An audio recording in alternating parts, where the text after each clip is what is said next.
સુરતના સાવલીમાં લિસ્ટેડ બુટલેગરનો જાહેરમાં ઘાતક હથિયાર વડે દારૂની બોટલની થીમવાળી કેક કાપતો વિડીયો સોશિયલ મીડિયામાં વાયરલ થઈ રહ્યો છે, તો બીજી તરફ સાગર જયસ્વાલ તેનો કુખ્યાત સાથીદાર મિતેશ ઉર્ફે બંટાના હાથમાં પણ પિસ્તોલ સાથેનો વિડીયો પણ આવ્યો સામે, જેમાં ડીજીપી દ્વારા અસામાજિક તત્વો સામે લાલ આંખ કરી છે। ત્યારે આ વાયરલ વિડીયો સાવલી પોલીસને જાહેરમાં ખુલ્લો પડકાર ફેંકી રહ્યો છે।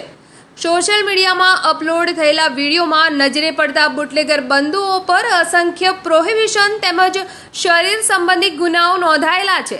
ત્યારે ગુનાહિત પ્રવૃત્તિ ધરાવતા તેમજ અનેકવાર પાસા હેઠળ જેલ ભોગવી ચૂકેલા પરંતુ પૈસા અને પોલીસ સાથેના અંગત સંબંધના કારણે જાણે જેલ તેનું બીજું ઘર બની ગયું હોય તેમ લોકમુખે ચર્ચાઓ પણ ચાલી રહી છે।